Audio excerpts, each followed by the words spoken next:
there we go. Unexpected, victorious Tornado Energy. 2016 Wargaming League World Champions.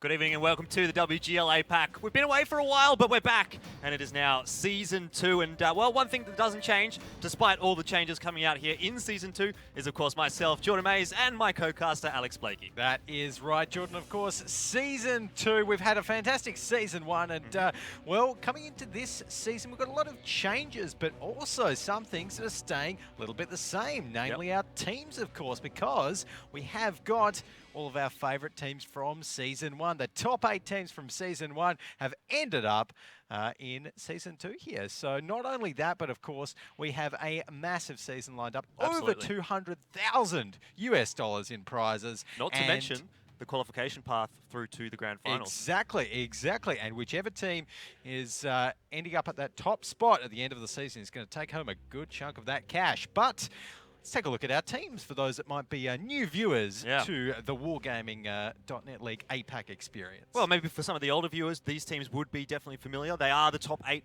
from Season 1. Some of them had to re-qualify through to Season 2, but we have come out with the same 8. So we can draw some conclusions as to how we think maybe this season is going to turn out. But in saying that, every single team so far has had at least 1 or 2 changes. So definitely going to throw a bit of a spanner in the works. Yeah, oh, absolutely. A big spanner, I think. Looking at some of the team lineups when we were kind of making our predictions, it was so hard to even make those predictions, Jordan, because some of the lineups this season have just gone absolutely topsy-turvy and have changed so much that they're almost unrecognizable from their original selves. So I'm excited for it. Yeah, exactly. Look, I'm really keen to get into all the action today. And of course, throughout the weekend, we do have some fantastic matches coming up. I mean, we've got EL Gaming, B Gaming. That's a big one. We've got EL Gaming versus Meltdown, B Gaming versus Meltdown, B Gaming versus Caren Tiger, all in the first week. So some really high-profile matches to start us off. I can hear how excited you're getting, Jordan, and I think it's going to definitely be a good first week to start us off. Like you said, lots of top-tier matches, lots of top-tier tanking, and it will be really interesting to see how some of the different changes, the recent patch, introducing the new Swedish tank line to see how that influences our meta game or our preferred style of play here in APAC. Well, let's not hold off too much longer. Let's go ahead and have a look and see how things are going to be shaping up today. We've only got a couple of matches today, but they are 2 very good ones. Caren Tiger versus Horsemen to start things off. That should be a pretty close matchup, I think, historically speaking. Does go to a 5-4.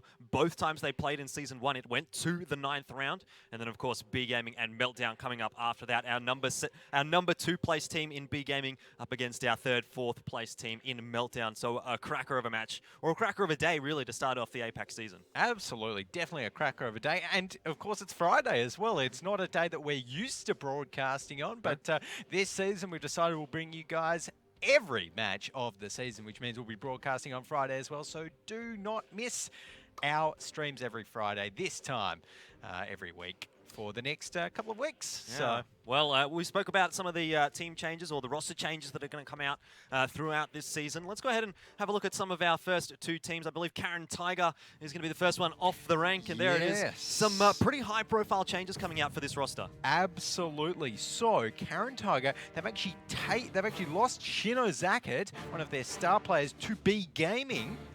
Also, going out of their rosters, Dekamori Sane, Mubesi and Tepco, but coming in, we see some new faces there, Maro, Zenlon and Nadeko, who, you know, we're not too sure what to expect. And another key change actually there on that Caren Tiger lineup is Opalisk has been moved down to sub. Typically, or at least last season, he was their core starter, he was their scout player, so we'll have to see how that dynamic changes throughout the team as well.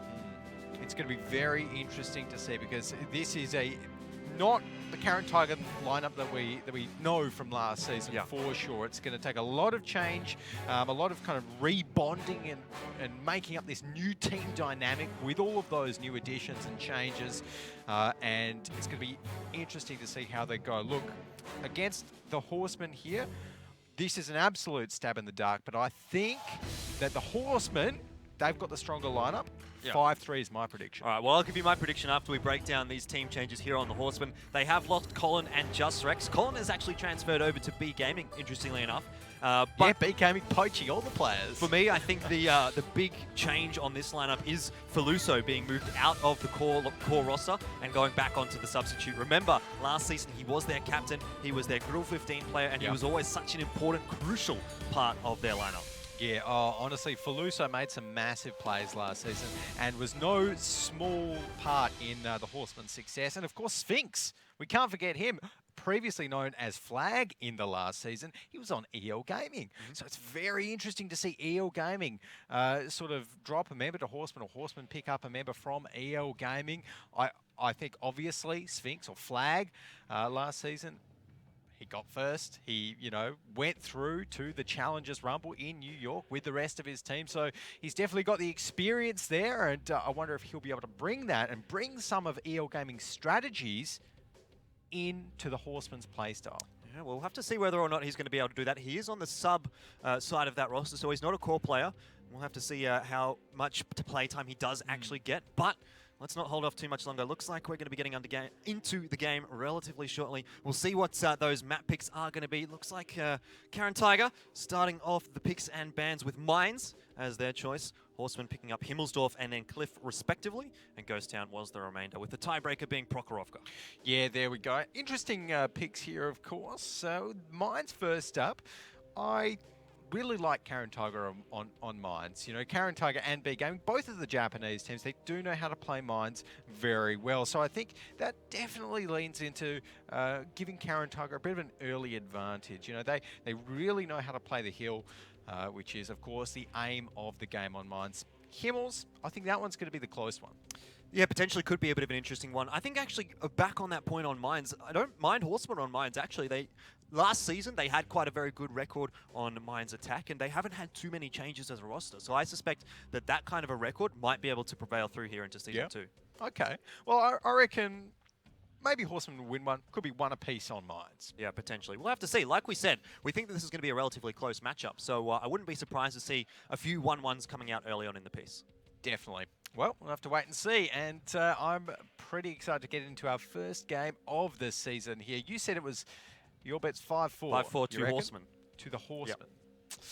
Ooh, yeah. Look, okay. Honestly, last season I probably would have backed Caren Tiger in this matchup, but given all the changes to their team lineup, those removals of some of those big players on that team, I think that's going to hurt them here. And I think Horsemen, without having changed too many players, they're going to be able to continue their form from last season. They might just be able to pick Caren Tiger to the post here.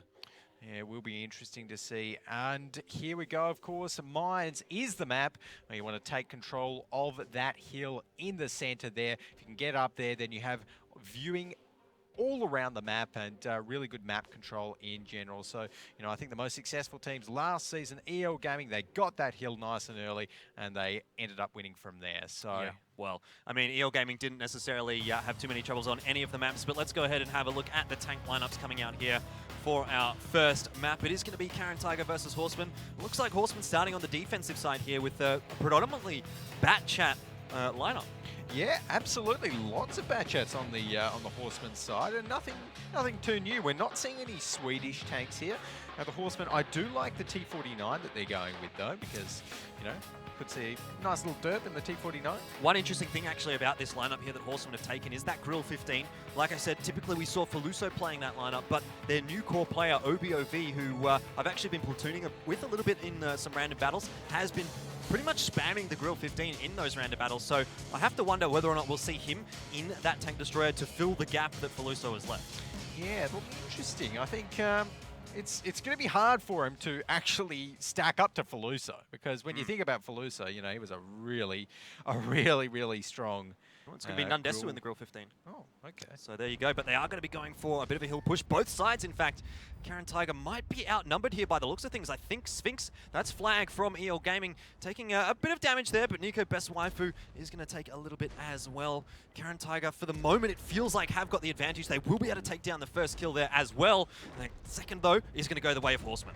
Yeah, there we go. Horsemen off to not a bad start. In fact, Caren Tiger getting a little bit above them in terms of the HP pool. But taking a look, we do have that Grill 15 coming up to the hill. That's going to add a lot of damage to the Horsemen's lineup. I tell you what, he has to get involved in this fight very, very quickly because Caren Tiger are absolutely sweeping away with this first round of mines because look at that. 2 players left on the Horseman side. I don't think they're going to be able to pull this one back. Yeah, it's not looking like that at all, Jordan, as Nandesu there in that Grill, the only member of Horseman on full HP, and a Grill is not going to be doing too much. Well, that was not against. a great roll. 599 coming out from a Grill. Typically, you'd want to expect somewhere around 700 to 750, but I guess at the end of the day, it doesn't really matter in this situation. No, Caren Tiger were pretty much a shoe-in to pick up that one. And, well, what a quick match to start off things here in the WGL APAC. Not even a minute and a half gone, and Caren Tiger secures the first round. Crazy match there. I barely had time to kind of get my bearings in that one, and I just won it. So, well played to Caren Tiger, and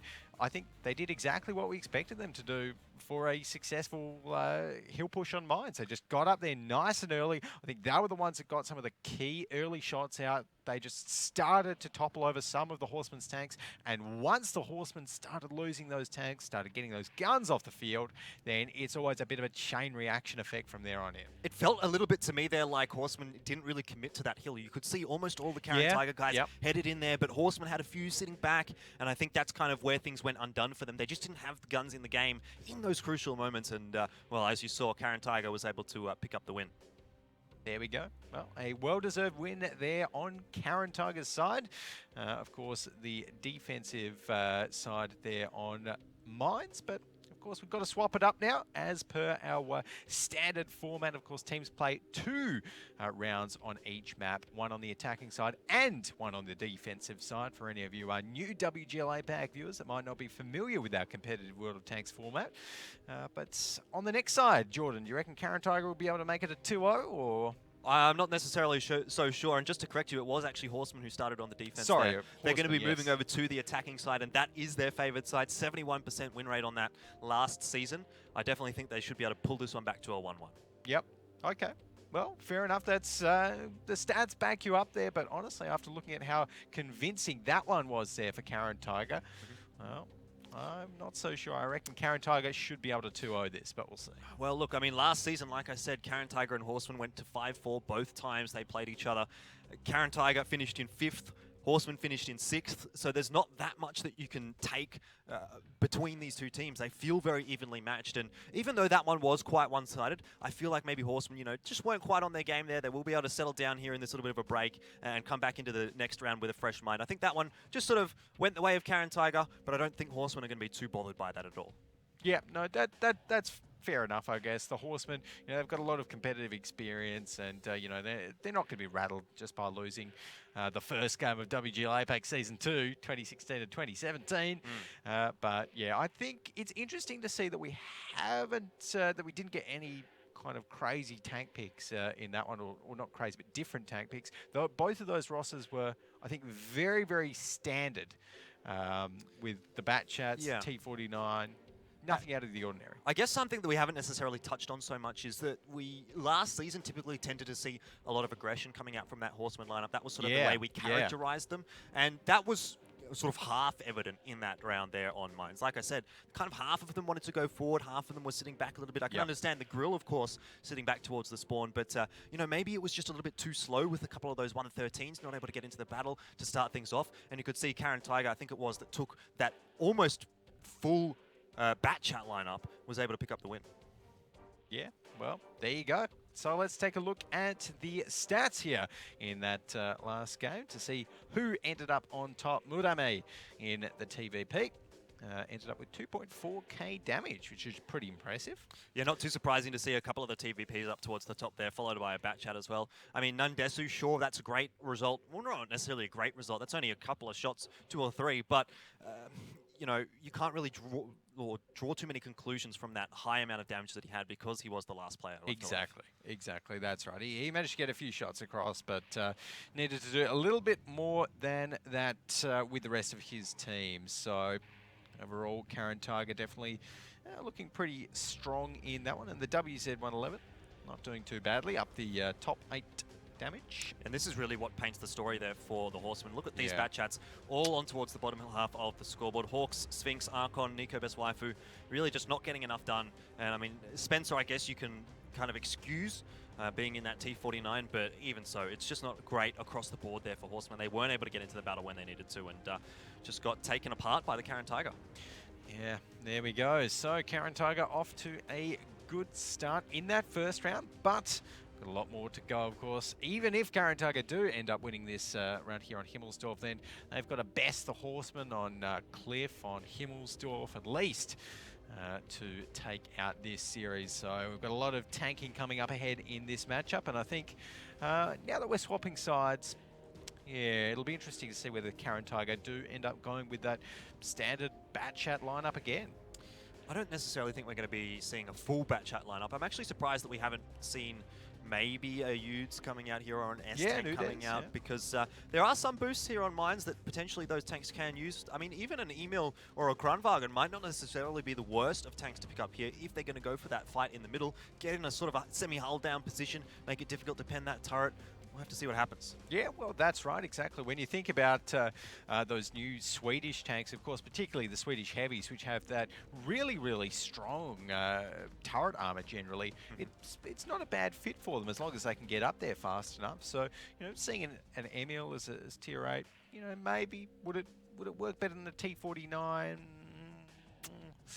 Tricky. It is tricky, because particularly because the T49, the reason that these teams pick them on a map like Mines, where you're expecting the other team to pick lots of bat chats, is because the T49 with that big derp gun is just going to go straight through those bat chats and well, deal tons of damage. Definitely can put a bit of a spanner in the works. I mean, occasionally we don't always see that T49 picked up here on Mines, but it does seem like Mines and Cliff probably do tend to be the maps where we expect at least to see a T49 in favour of, say, an RU251 or a 1390. But we'll have to wait no longer here for the second round here on Mines. So let's go ahead and have a look at the tank lineups coming out here. Are we going to see a T49 coming out again?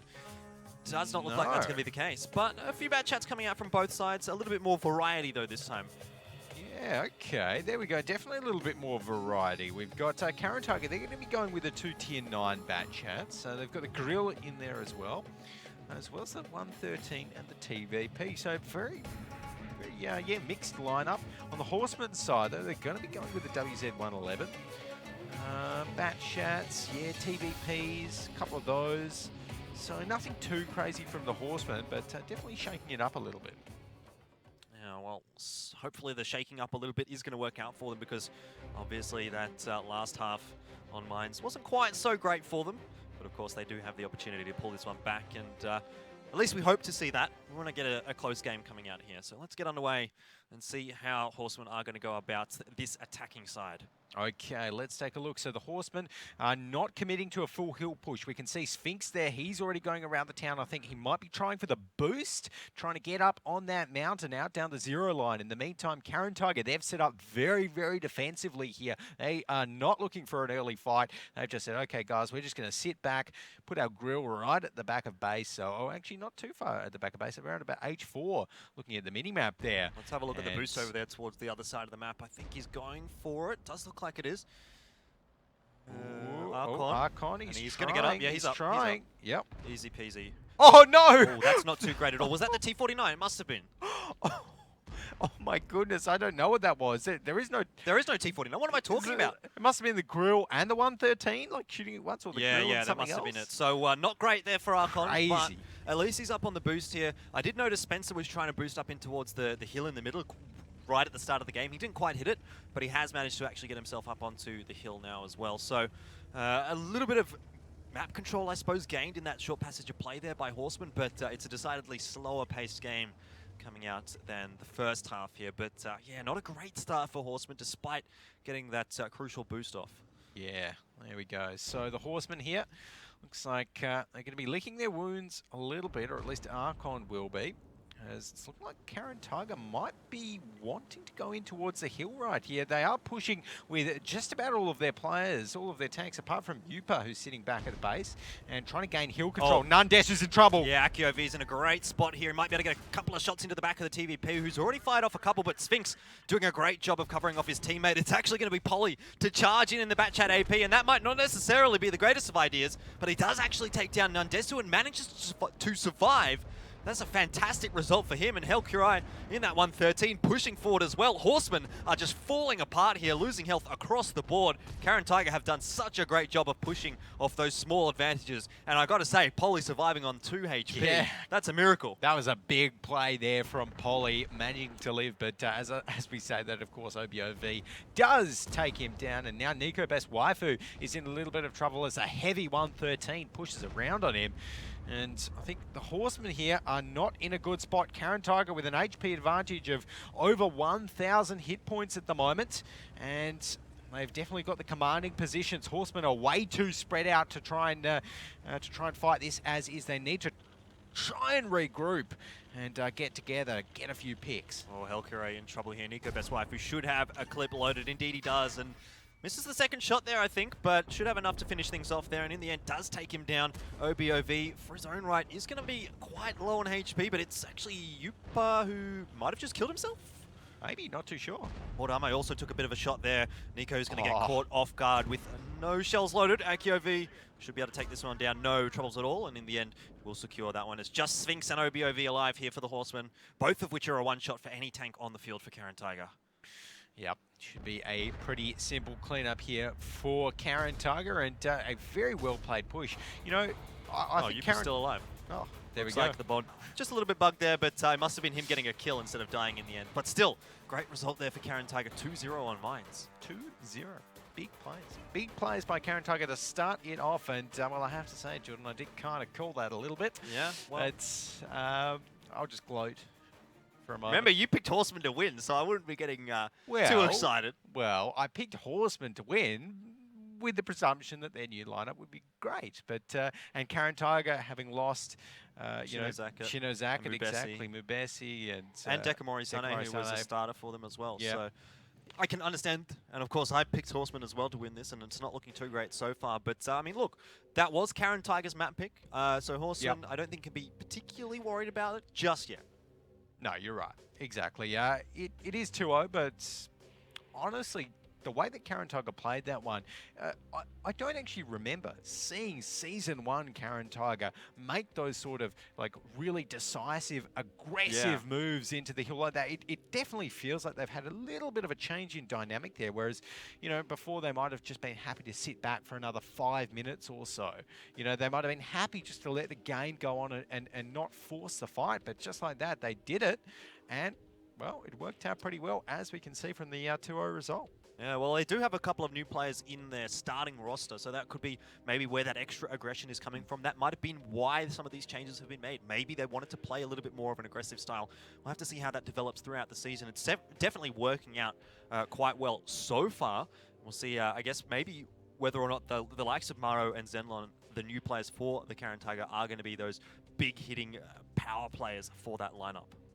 Yeah, it will be interesting to see. But guys, let us know what you think is going to happen in the rest of this lineup, the rest of this match, even with the hashtag WGL APAC on Twitter, in Twitch chat, wherever you want to let us know. We like getting involved with all of that fun stuff. But so far, Caren Tiger off to a pretty good start. And I think the next mate, we've got Himmelsdorf, of course. I would almost like to see a Kranwagen on Himmels. Why do you want to see a Kranwagen on Himmelsdorf? Oh, because sometimes you see, you know, good tanks with nice turret armor. Yeah, nice hold down on Himmelsdorf. IS-7 There are maybe? positions, IS-3? exactly. There are positions on Himmelsdorf where you can get a little bit hold down. You know, out in the little I've forgotten the actual name. You can get in the sort of the banana as well. Bananas, all right. There's a few mounds of behind. rubbish in the banana, exactly. So I think one Kranwagen might not be a bad idea. Even an Emil, because, you know, I've been playing a few random battles, a lot of random battles actually, since the Swedish tanks came out, and I don't like the Emil. I don't like playing against it. Well, let's not digress too Anyways. far. Let's go ahead and, well, maybe go back a little bit and have a look at the post-battle stats for Mines there. It was some of the Caren Tiger members doing pretty well. Yeah, there we go. So, Caren Tiger up the top with the grill over on their side, which dealt 3.3k damage. And yeah, overall, look, you've got 5 out of the 7 top players in Caren Tiger in terms of damage dealt. Lots of shots coming out as well. And the Horsemen sitting down there with, well, they're 5 on the bottom. Yeah, that's for. pretty much the same story as what we saw in round 1. Yeah. So pretty much. That's definitely something that Horsemen are going to be wanting to turn around. And yeah, honestly, like you said that the Horsemen might be a lot better on this side of Mines, on that last side of Mines, because of their Season 1 statistics. I honestly think with the amount of changes that every team at the end of this season, like their stats page that we've got here, it is not going to look anything like this. No, I don't think it is either. I mean, we're only using these stats because it's what we've got to base off, but definitely I think we should probably take a bit more precedence from this season's stats as well. But for now, I mean, really all we can look into is how they did last season. Yep, well, exactly. We don't have any other ideas. I mean, I know that we've kind of platooned with a couple of the guys, and you've platooned with a couple more of the guys, and kind of felt it out a little bit. But yeah, overall, like it's going to be interesting to see how they do with their new lineups. So there we go. But we can see there that Murame was actually on top in that grill, of course, and Sphinx, the new sub from EL Gaming on Horseman's side, was number 2. And you know, I've got to wonder why Horseman puts Sphinx as a sub, whether it's just because he doesn't have enough time to be on their core roster, or because I would, if Sphinx was in my team, you know, if ex-member of EL you had a Gaming team, was you'd in my probably team. be the sub. Wow. But actually, one thing that I do want to mention, for anyone that's wondering who Niku Best Waifu is, that's actually DHXD, who was on the roster of Horsemen last season. Yeah. Yeah, so a few name changes as well. Flag to Sphinx, DHXD to Niku Best Waifu. Yeah, so a few changes, but I guess we'll work our way through them throughout the season. Still, look, going back on that one, or, you know, great start there for Caren Tiger. Looking forward, though, to Himmelsdorf. Not a bad map for for Horsemen, historically speaking, on the attacking side, again. Yeah, on the attacking side, well, look, after seeing how decisively Caren Tiger played there, I reckon Caren Tiger are going to come into this Himmelsdorf map, and I know I predicted 5-3 to the Horsemen, but after seeing that... Changing your prediction in the first game. Well, I have to. I've got nothing to base it off. So I've got to say Caren Tiger. Okay. Like 5-1. It's my revised prediction. Can't change it anymore. It's locked. It's done. You're not allowed. Signed. Oh, all right. I'm not going to be too quick to jump off the Horseman hype train at this point. I want to see how they go here on Himmelsdorf. It is their pick, so they must have something up their sleeves. Caren Tiger chose to start on the defensive side here of Himmelsdorf. Typically, last season, we actually saw the attacking side of Himmelsdorf, in general, being a little bit more successful for those teams. Yeah. Yeah, some of the teams definitely did prefer the attacking side of Himmelsdorf, and it'll be interesting to see how some of these new tanks, which we might be seeing, and some of the balance change as well, because let's not forget, the Swedish line has been introduced, but there's been a swathe of other changes to you know, some of the other tanks around that as well. Changes to some of the AMXs, some of the AMX heavies that we've seen. The 50B's got a buff. 50B, exactly. But I don't expect, you know, when we kind of look at the Kranwagen and the 50B, I don't think they necessarily fulfill the same role. No.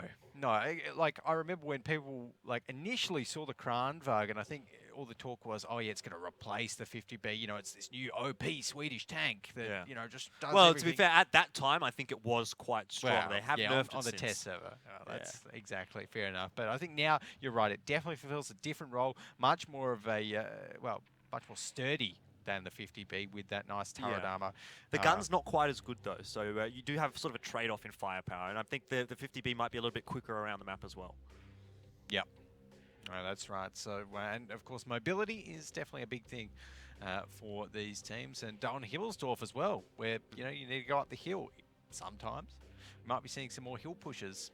And the 50B is definitely something that we do see quite a lot on Himmelsdorf. You know, maybe 2 or 3 of that tank actually in each roster. FE215Bs come across quite a lot, 4005s as well. So quite a variety comes out in Himmelsdorf, despite it being just quite a close-in city map. Absolutely. So, Himmelsdorf here. Speaking of it being a close-in city map, it is has got those 2 flags, one on the railway, one right up the top, and we do quite often see some of those railway pushes. They're often the fast ones, whereas the ones up the top, you have to kind of work your way through the enemy's defensive ranks or lineups, and the hill as well, often used by our APAC teams as a little bit of a fast push strategy. So, let's see what they picked. 50Bs across the board there for Horsemen, 3 of them by the looks of things. 1390 comes out for Horsemen as well. Nothing too surprising actually across the board there. A T95, I guess, is maybe a little bit of a curveball. It's 2, by the way. Oh, I see. Okay, that is a little bit surprising. Okay, yeah, so 2 T95s. I will be honest with you, Jordan, I was not expecting that. But, I mean, good on Caren Tiger. I remember last season they did pick some interesting stuff, and 2 T95s is pretty much at the top of that, particularly because they're 2 Tier 9 tank destroyers, of course, as well. And not very mobile ones either. They need to sort of just sit in one spot and pump out the damage. They don't take a huge amount of damage. They've got quite good armor, but yeah, I mean, generally speaking, when we did see the slower tank destroyers picked on Himmelsdorf, they didn't tend to work out. The likes of the T110E3, I know we've all heard your thoughts on that tank. Yeah, the T110E3, everyone knows I'm not a fan. But yeah, they are actually going with 2 T95s. Of course, that big Tier 9 American tank destroyer. And I think the guys on, the guys on Horsemen, they are definitely going to need to... But Caren Tiger have actually read this pretty well. I mean, they know that the T95s can't be in the fight early on in the piece, and they've just rushed down the banana. They've gained so much map control for almost nothing, and they're only, what, 50 seconds into the game? Yeah, exactly. They've pushed so far down already. That's exactly what they needed to do against these T95s. And look, we've got one T95 all the way at the railway at A1. That's going to take him so long. So if Caren Tiger decide to, if Horsemen decide to go in towards that 2 flag and try and initiate a fight nice and early, then, you know, Caren Tiger are in trouble. And, well, a relatively decent defensive setup here from Caren Tiger. Yeah. Actually, I should say it is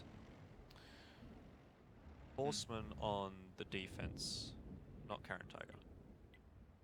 Yeah, so right now we do have a little bit of a lull in the action, but let's take a look at where these guys are spread out to. So we can see that Caren Tiger, they have still got that T95 up at that A1, B1 area, just kind of looking down that railway. So hard to get through the front of that one, but of course, like we saw last season, one of the big issues with it is that, well, you can't move and you can just fight somewhere else. So not too sure how much of an impact that T95 is going to be having, but interestingly enough, we haven't seen much forced from the attackers here. They haven't pushed into the 2 flag. They haven't tried to, you know, get some cap pressure going. Looks like at the moment they're just waiting, maybe trying to get a few more scouts on towards the blue defenders. Yeah, I think what Horseman is doing here is that they're just trying to, as you say, scout out, figure out where those T95s are probably, because those do seem to be, I guess, maybe the dangers. E100 as well, a bit of a scary tank here on Himmelsdorf. But you're right, after that quick flurry of movement down the banana from the Horsemen, they are just slowing things down a little bit. Yep, just slowing things nice. The trouble here actually as well for the Horsemen on that attacking side is that Caren Tiger have got that IS-4 sort of planted in the A6 sort of area. Helcurai watching down that angle, making sure that no one can sort of slip onto that cap, and so the 1390 Spencer can't get himself into that typical cap position that we do tend to see some teams putting themselves on that 2 flag. Yeah, and actually just taking a look at the minimap here, what I'm really interested in is Yupa's positioning in that T95. He's in kind of C5 at the moment, C5, C6 in that little hidey hole, and it's... I'm not too sure what the idea is putting him there. I suppose obviously he can look down the 5 line, but if there's not a push down the 5 line, it could be very, very advantageous here for Caren Tiger, because Yupa can just pop out and get some side shots on towards the Horsemen if he kind of moves down towards that D5 area when they push in. But overall, it is good generally sitting at something like a T95 in that little area as well, because when you've got a wall at your back and a wall at your side as a T95, it makes it that much harder to, you know, just run around you. Obviously, once a T95, once, you know, tanks run around it, it turns very, very, very slowly. Traverse speed is, well, 18 degrees a second, which is woeful, to be honest. But, if you get in front of it, well, you're going to be eating 2.4 thousand damage per minute. So, well, it's a bit of a nut to crack here for the Horsemen. Caren Tiger have certainly thrown a bit of a curveball, but we are starting to see a bit of movement now from the Horsemen, making their way into the courtyard. Sphinx leading that sort of a charge here, but Hawks in the IS-7 might be about to peek down that 5 line, see whether or not the T95s here are going to work out for the Caren Tiger. This is where they need to really come up in trumps, but he might have a bit of trouble getting through that IS-7 and does actually bounce the shell. Yupa takes 458 damage for his trouble there. Hawks with a nice trade, starting things off well. yeah, good little start there, and well, Yupo in that T95, he really needs to be a little bit more brave. That's why he's there. The idea is that they won't be able to get through him quite as easily, but you know, when you're against players as experienced as Hawks, well, and these the rest 50 of the Bs are Horsemen, just going to overrun him now. Archon making his way forward, should get quite a few free shots in there, but he bounces the first shot, and now he's under pressure from Helkurai in the IS-4. Archon taking a bit of damage here, getting Another a little bounce. bit back, but now Archon really in trouble. Hawks needs to be blocking these shells, and he's not. He does take another one from the T95 as well, and it's going to be Hawks going down too. That is just a failed push all over there from the Horsemen. well, exactly. They tried to push head on into a T95 in a perfect position. That was always going to happen. You know, that's what the T95's there for. It guarded a line. It had, you know, walls at its back and one of its sides. There's nothing that you can do with it.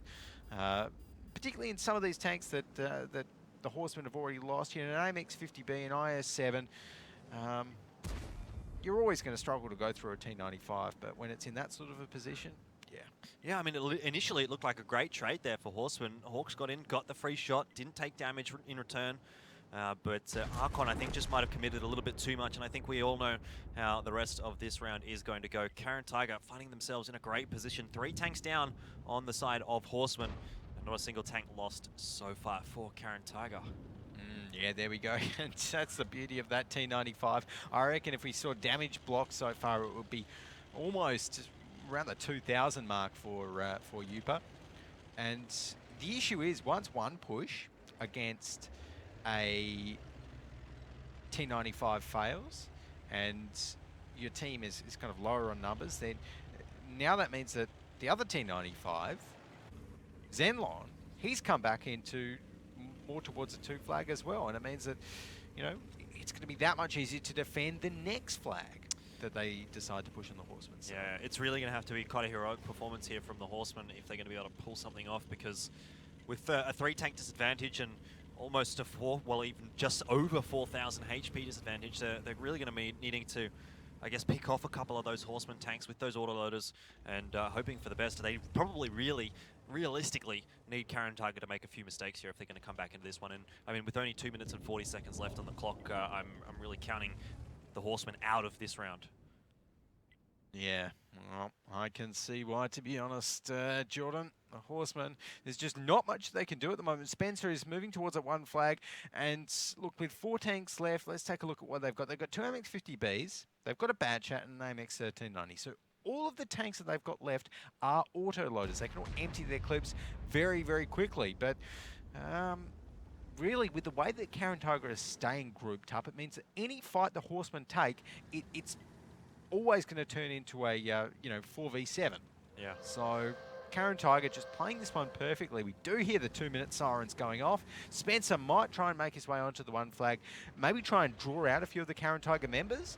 It's a good idea, but it might just be a little bit too little too late. Yeah, well, I mean, he's got 1 minute 53 left on that cap timer, but only 1 minute and 40 left to work with it. So at the very least, we're going to need to see another Horseman player jumping on that 2 flag with him if it's to be a capture victory. Yep.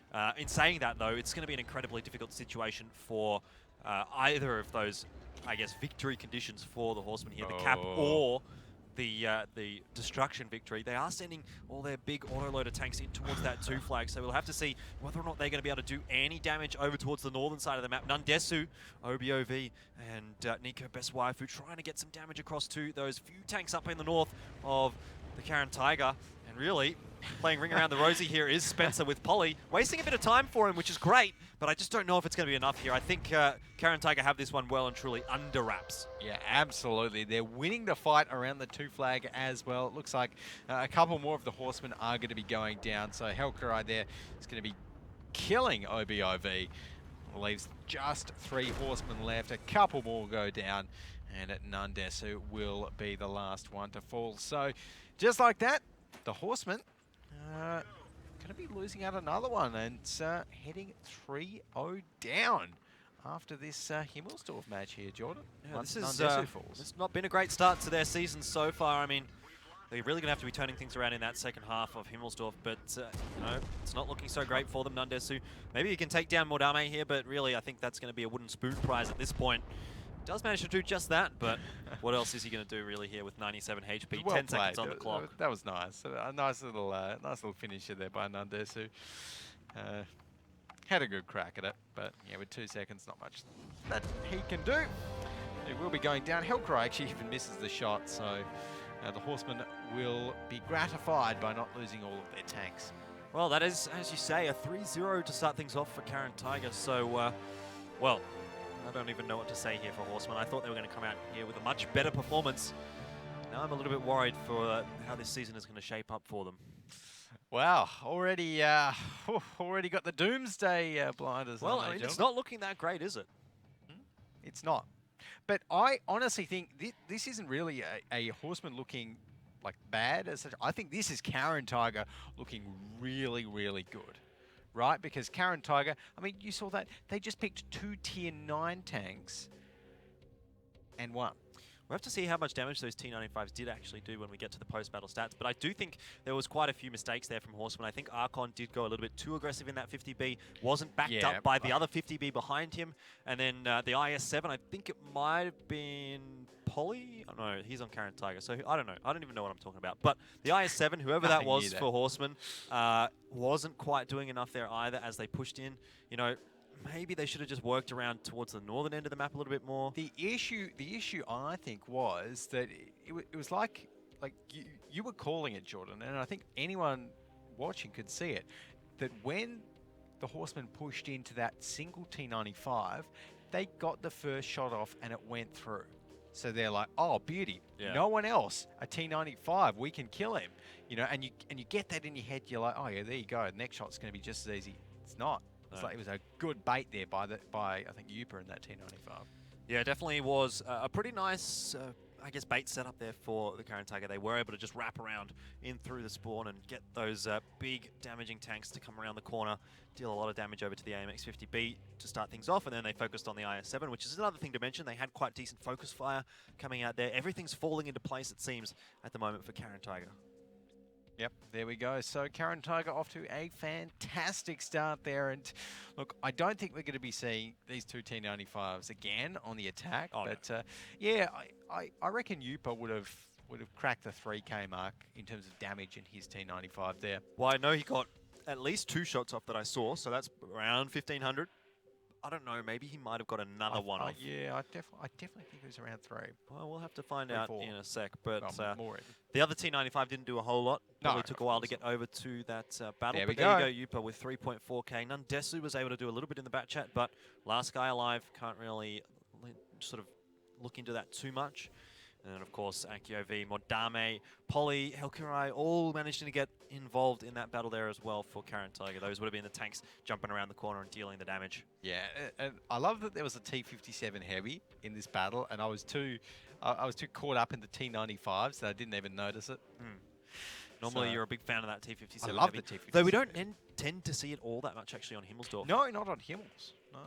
Yeah, Zenlon there with 4 shots fired, apparently, but no damage done. Really not too big of a deal that, though, because Caren Tiger took a relatively convincing win there on Himmelsdorf as well. And it's 3 convincing wins out of 3, so something needs to change, and quickly for Horsemen. It just feels to me like they're all on a different wavelength. Some of them want to go forward, some of them want to stay back. Yeah. They're just not communicating quite as well as maybe you would have hoped.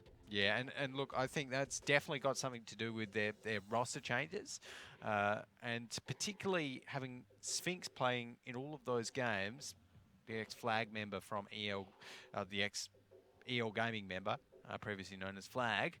You know, EL Gaming last season had such a different style of play to the Horsemen that I think trying to kind of meld those two styles together obviously could be leading to some issues for them. Well, I mean, I've got to say, I don't think I've seen really too many mistakes coming out from Sphinx so far. He tends to be the one that's been alive towards the end of the battle. It does seem to be that some of those Horseman players are getting picked off a little bit too early. Yep. Yeah, so he's definitely pulling his weight in terms of individual skill, but yeah, whether he's contributed, I would actually be interested to see, and I'm sure, you know, in the future this season we'll be able to have a listen in to the teams as they're moving into some of these battles, as they're, you know, really getting into the fights, to hear what they're thinking. And obviously we don't speak all of the various languages around here in APAC, but you can still hear, you know, the general communication of the team. You know, if they're talking lots, if they're not talking much, if they're getting really heated, if they're calling out their targets properly, you know, all of that is still transcends language. I'm particularly interested to see Team Efficiency's communications, really, because they tend to be one of the teams that, you know, sometimes has a cliff drive off the has a tank drive off a cliff, or someone might flip their tank, and you know, generally speaking, they have some interesting reactions when that happens. I have heard some of them before. Only really bad players. I'm looking forward to that. Only really bad players flip their tanks. Yeah, well, that wouldn't be me at all. I actually have done that, I think, twice on stream so far, and I've really only been streaming for like 5 days. So, you know what? Let's just leave it at that. I'm glad you didn't remember my Object 263. I do remember that. That was on stream as well. Anyways, let's take a look at the tank lineups for the next half of Himmelsdorf here, guys. And we can see that Caren Tiger are not going to be bringing those T95s in to the attack, which is quite a smart move, to be honest, Jordan. Instead, they're going to be going with a little bit more auto-loader action, AMX 50Bs, Bat Chats with an IS-4, a 113, and that Tier 9 T10 for a bit more of a kind of heavy-oriented lineup. Yeah, not a bad lineup actually here for the 4005 to go up against, as you said, a couple of those AMX 50Bs, the Bat Chats as well, so some kind of squishy targets for the 4005 on the Horseman. And you never mind shooting against 113 in a 4005. Load up AP. Well, if you say so.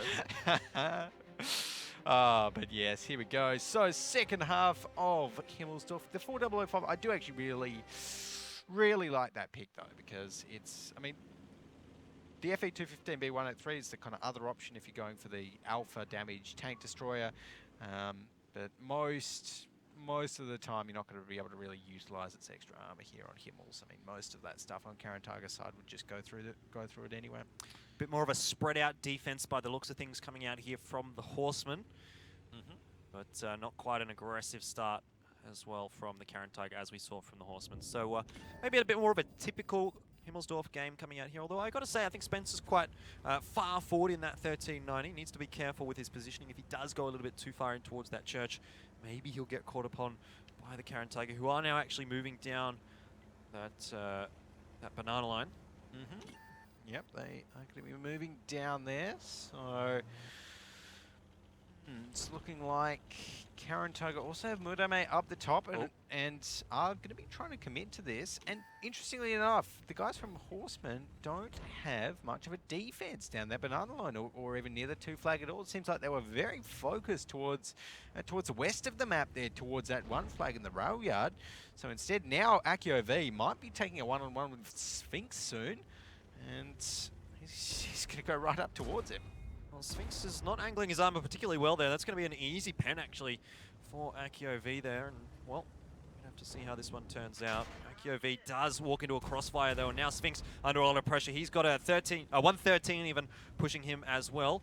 Akio V does manage to cross, but Sphinx is really in a spot of bother here. He's going to have to do something pretty good to survive. Needs some backup as well from that Bat Chat on the hill, but the Bat Chat on the hill is you know, taken up by another bat chat from Caren Tiger on the hill. So everything going all over the place here between these two teams. Horsemen at the moment do have a slight advantage, but they are dropping tanks. Nico Best Waifu does go down to Mordame. Still, the HP advantage in the favor of that defending side, and looks like Hawks is having the better of it against Maro here, but Akio V in the meanwhile did take down Sphinx. So tank advantage here for Caren Tiger. Should be equalized by Hawks, and it is. Yep, there we go. And of course, that FE4005 is still alive. Haven't seen any massive shots coming out of Nandeso just yet, but there we go. Nadeko is going to be able to take out Hawks in that IS4. It's really the battle of the trades coming out here. OBOV does take down a counterpart in the IS4, I think it was Akio V. And I believe the Caren Tiger AMX-50Bs are going to be clipping at the moment, so maybe an opportunity here for the Horsemen to get some damage across, but they need to be careful as well. If their AMX-50Bs get caught out reloading at the wrong time, that's going to cause some issues. Helkurai is starting to make his way forward. Mordame in the meanwhile taking a little bit of damage. He's down to one shot, only 140 HP left, and it's actually the 1390 Spencer to take him down, so that's a very good trade here for the Horsemen. Yeah, so at the moment, Horsemen, they do still have that 4005 up. Yupa is going to be trading it out with OBOV. OBOV definitely coming out lower in terms of that, but now this is it. This is where Nandesu has to come big. He has to come around the corner, get a nice big shot off in towards Yupa. Does he manage it? Yes, he does! There we go. That's the hash. That's 3/4 of the HP of Yupa gone in one shot, maybe even 2/3. We'll give him the 3/4 though, let's be generous. And well, Spencer at the moment is the one leading the charge by the looks of things on the AMX-50B. What he needs to try and do here is actually block some shells for that AMX-50B of his own. Helkurai, is he on the reload? Nandesu's getting keen for some damage here. Few seconds. Yeah, there you go. That's an easy pen for him right into the side of the AMX-50B.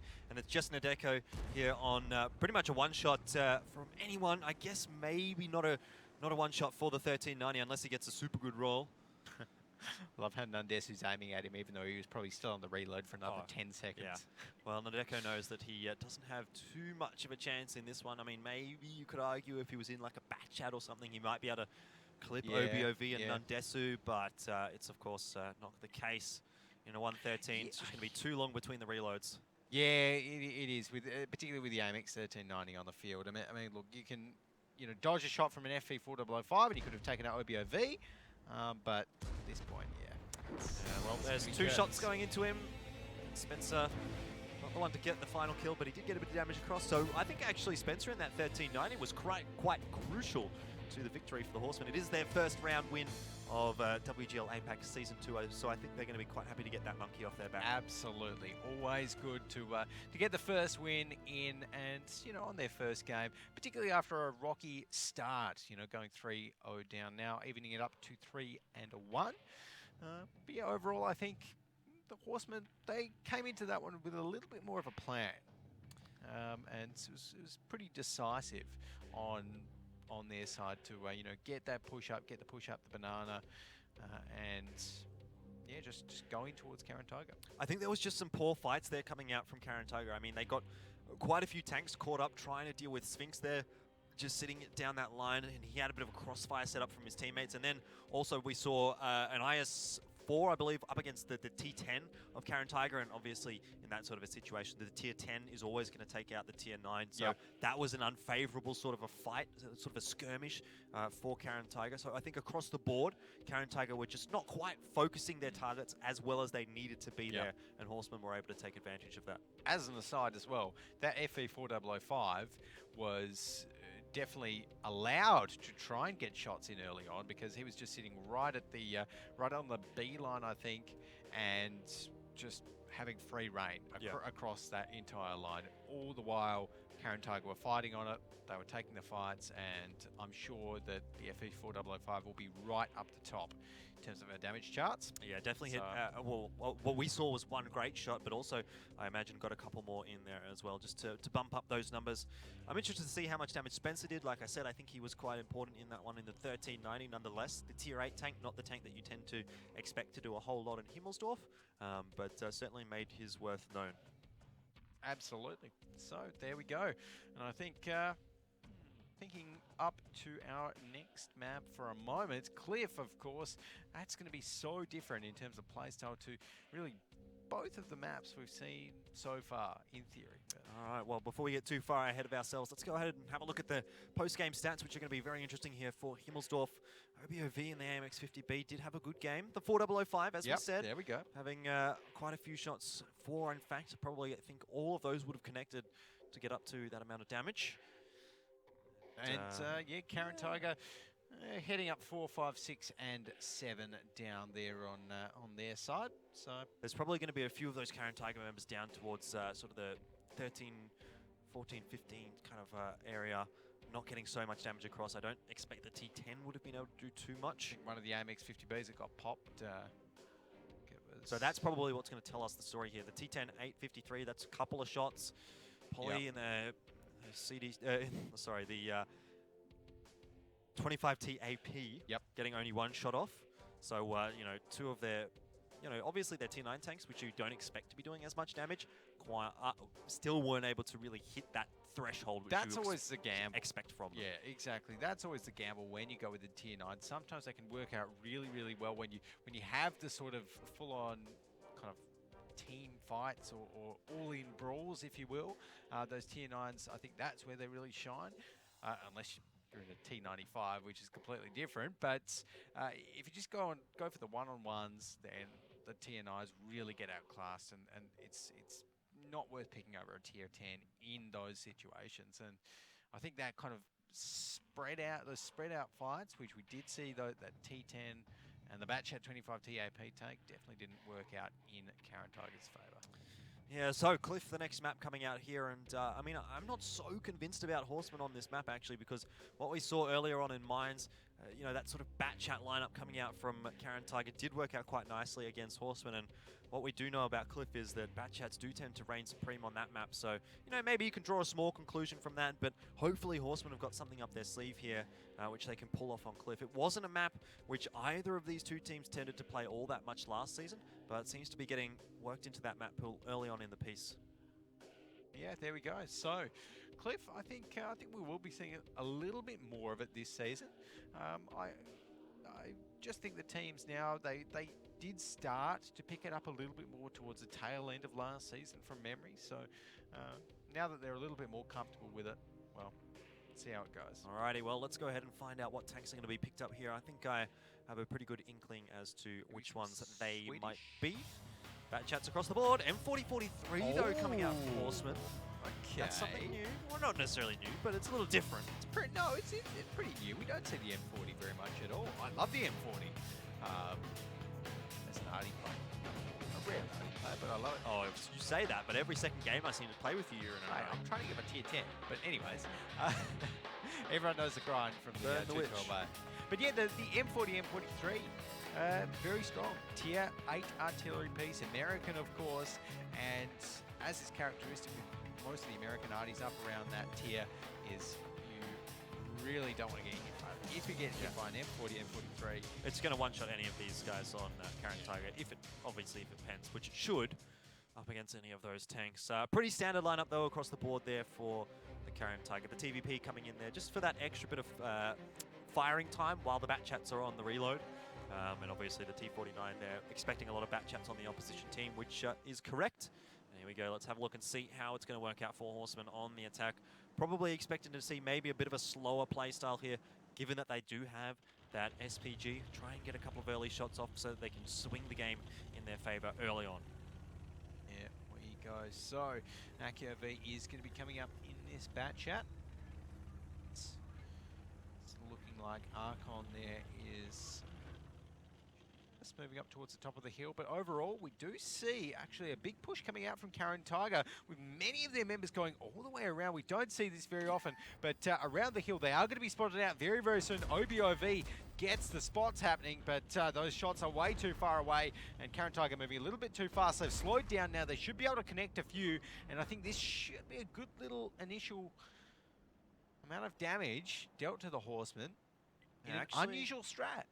Horsemen did slightly get the better of it. It was two shots for 3, and there's a big shot coming out from Spencer. He's absolutely demolished Yupa, full to 0, and that's exactly what the Horsemen needed. Archon does go down, but still, Horsemen have got a massive HP advantage. Caren Tiger really getting the worst of this trade. I mean, you can't trade with an M4043 at all when you're in a bat chat at that kind of a range. So obviously Horsemen looking good starting off here on Cliff, and they should just be able to clean things up here from here 4 versus 6. Not too difficult of a position for Horsemen now. Very, very risky move from Caren to actually push in after they'd been spotted and before they could even get a pick, because they were completely lit up moving in there, and that just meant bam, I think it was Yupa exploded because all of the Horsemen just trained their guns on towards him, and very, very nice focus fire. So great communication from the Horsemen to be able to take him down. And look, right now, Caren only 3 tanks left. It is going to be very, very hard. We often see these sorts of matches snowball a little bit here on Cliff, and it's definitely going that way at the moment, Jordan. Yeah, it definitely has. Horsemen starting to claw their way back into this series. It was looking very dire at 3-0 down, but after this they're going to be at 3-2, which is decidedly better than the previous results that we saw coming out. Nadeko, the final player left alive here for Caren. Not much that he's going to be able to do in this situation, and the Horsemen are keen to just clean him up. A bit of a wayward shot from the M4043, only doing about 70 damage there, but not going to be bothering the Horsemen all that much as Hawks cleans up the final kill, and 2 on the board now for the Horsemen. One more half coming out there on Cliff, and that looked quite convincing in their favour. Very convincing. Well, yeah, I definitely wasn't expecting that. I think Caren, that was the first time I've ever seen that sort of an eastern hill push on Cliff, and I think that was the reason why we don't see Western Hill. Yeah, wrapping around the side of that hill. Very easy for the bat chat there, which was OBOV, to spot out all those tanks coming around there. It gave Horsemen quite an early indication as to where a few of those Caren members were, and you know, off the back of that, they managed to get a favourable trade, 3 shots into their opponents for only 2 taken to themselves. But overall, I think it was the M4043 that turned things around there, and then the subsequent just fighting that Horsemen were able to get the advantage in. 100%, yeah. M43, I would love to see that pick more, because I think it is super, super strong. Even though not too much has kind of changed, but from season to season in terms of you know, much of the tanks, I think it's a good pick, and it has always been a pretty good pick. So it is good to see that picked up. And I'm calling it now. We're not going to be seeing any more Eastern Hill pushes after that one. Well, maybe not, but I don't expect that we're going to be seeing an M4043 coming out here from the Horsemen on their defensive side. More likely to just see maybe something like a Grill 15 if they want that hard-hitting tank. They can set him up on the boost towards the back of the map or towards the north of the map and have him firing in towards his opponents. But we'll see how that goes in the second half here. Let's have a look, though, at the post-battle stats for that first half. There's going to be, of course, bat chats across the board. Sphinx, Flag, formerly of EL, up the top of the scoreboard. They're doing a good job. Hawks as well. Spencer in that M4043, of course, 1800. That's 1 full to 0 on a bat chat, 1800 damage, and then that 78 damage shot that he got at the end, which narrowly missed Nadeko, the final tank alive on Caren. Yep, and he did miss 1 shot as well by the looks of things. And it's funny to think that just without that 1 shot from the M40, M43, things potentially could have gone a little bit different. But that's what it's there to do, so well played to Spencer. And the rest of the squad there down from 8th to 14th place in terms of damage dealt. Nandesu and Archon there on the Horseman side dealt just a bit under 1k. The rest of Caren, pretty unimpressive numbers. I tell you what you don't want to be seeing here coming out for Caren is 2 zeros from 2 tier 10 bat chats. That's definitely not acceptable at all. So something should have taken T95s. Well, I don't think that would have necessarily been the greatest of ideas here on Cliff, especially if there was an M4043 on the other side of the field. But we'll see what they decide to do on the second half here. I'm thinking Caren probably going to be looking for a relatively similar lineup, but I wouldn't be surprised to see coming out from Horsemen a Grill 15, something like that. We've already seen them pick it up earlier on in this series on Mines, so wouldn't be too surprising to see it. Yeah, we're going to be getting the grill out. I mean, an S-Tank as well is a potential pick for them. Maybe you might expect to see it a little bit more on the attacking side where it can boost up the mountain. For those that may not know what Jordan's talking about, S-Tank is what we call the STRV 103B, that Swedish Tier 10 tank destroyer as it was designated back when it was designed. So whenever we say S-Tank, that's what you should think of. Yeah, definitely an interesting dynamic that's going to come out and rear its head, I suppose, throughout the rest of Season 2 because, you know, I haven't seen so much of it obviously in APAC so far, but we have seen it over in North America, I know for sure. Haven't been able to catch the EU broadcast just yet, but I suspect we might be seeing it going on over there as well. And I know that we've seen some of these WGL teams playing it as well. I've been watching, you know, I watched the qualification match between Coalition Zoo and their opponents Naughty Kids to get into the WGL, and we did see it come out there as well. So, you know, lots of options that these teams are going to be able to explore as Season 2 progresses. Yeah, absolutely. And in their match against Naughty Kids, you brought that one up, and that was an interesting one because obviously it came about quite late or quite close to the start of this season, and yeah, I guess Naughty Kids there, they came really, really close to actually being in this season. It was a 5-4. Yeah. And it went to that tiebreaker. Obviously, Coalition Zoo was able to pick up the victory in that one. They made their way back through to Season 2, so good to have them back. And we'll see whether or not they're going to be able to improve on their result from last season. I think it's definitely going to be difficult. A lot of these teams, I think on paper, looking reasonably strong. But there are some changes to a lot of those rosters, like you said. I mean, Meltdown really, for me, is the wildcard roster here. They have had so many changes that it's really hard to call how they're going to perform as a team. I mean, last season, they were one of the top contenders. But this season, you know, they could find themselves down towards the bottom if some of those changes don't work out. Well, that's the thing. Last season, Meltdown were one of the top contenders, and they came here to the season finals here in Sydney for Season 1 of WGL APAC. And honestly, they didn't perform brilliantly. No. Well, look, no, they did perform very well. They got to that 6th round. They were up something like 6-3, and then they threw it away. It was almost a shoo-in for Meltdown to make their way through to the final to face EL Gaming, but B Gaming was able to pull up, I think it was 4 rounds in a row, and Meltdown, you know, they just must have tilted off the face of the planet because something went wrong, and they just threw it all away. It was so close. There we go, but enough nostalgia. Let's head back to Cliff for our next round here in this game between, well, 2 pretty strong contenders so far. I think it's definitely shaping up to be a good start to WGL APAC here between Horsemen and Caren Tiger. So why don't we take a look and see what they have locked in as their tank picks. Caren Tiger going to be on the defensive side this time. They have a Mouse and a T125. Okay, so and a Lorraine. Bit of a heavier lineup coming out. Wow, that's a really interesting lineup from Caren Tiger. I mean, Horsemen are just going standard bat chats with the TVP T49. That is a very, very crazy lineup coming out here from Caren Tiger on the attack. Mouse. Well, I feel like if Horsemen just force a fight early on here, the Mouse isn't even going to be able to get involved. It's literally not going to be so there. Caren Tiger really needs to be careful that they don't find themselves in positions that are too forward that Horsemen can capitalize on. They need to play back a little bit, wait for that Mouse to get into a firing position. I mean, the T125, I can see the sense in that as well. Quite nice for poking over those hills. Got good gun depression, got good turret armor. Can get some shots into the bat chats. It'll be able to fire while the bat chats are clipping.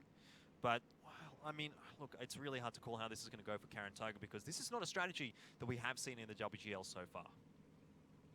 Yeah. Here we go. So, right now, you have the Horsemen. They're not going for a flat-out rush early on. This is good. Which is surprising. From Caren Tiger, though, you can see how far back they're playing, playing to their strength, not allowing Horsemen to get too much of this early game. But unfortunately, what that means for Caren Tiger here is that they do give up control of that mid area and that hill area, both of which are very important on Cliff. Exactly. And Caren Tiger right now are going to be pretty content just sitting down there, potentially just looking to get some spots so that Opalisk, their Lorraine 155-51 artillery player, can just maybe get a bit of early damage out or early free trades. But at the moment, not many of the Horsemen have been spotted, if any. So it's looking like Caren Tiger are going to be pushing in right now and maybe pushing up towards that hill on the E line. I think that could be a good little start for them to move up to. But very dangerous pushing anywhere really on Cliff once the lighthouse has been taken, like it has now by the Horsemen. OBOV and Hawks up there. Going to be needing to see some damage getting into Yupa and Maro here. They've made their way quite far forward in those heavy tanks without really losing too much HP. I mean, one shot goes across to Yupa, but you can see how little of a dent that does to that health bar of him with 3,000 to start things off. It's obviously going to be quite a lot to churn through. Nico Best Waifu in a pretty important position here. If he goes down, it's going to be a lot of the spotting gone. AkioV does manage to take down Sphinx though. And, well, that's just a little unfortunate now. One take down for the Horsemen. And Upa slowly but steadily getting into the position that he needs to be in. Yeah, okay. This is slightly better. I'm liking this now that Caren Tiger have actually managed to get themselves into a position where they can attack from. You know, everyone up on the hill like this. They've got a few little kind of backup players down in that J line. Opalisk sitting back at base. So this could definitely actually work pretty well. And one thing about the lighthouse up the top there, where OBOV and Hawks is Opalisk can actually put some pressure on the lighthouse in that artillery piece, depending on where they're sitting. But if they're sitting just right on the top, like Batchats normally sit here, then you know you could catch an arty shell to your face.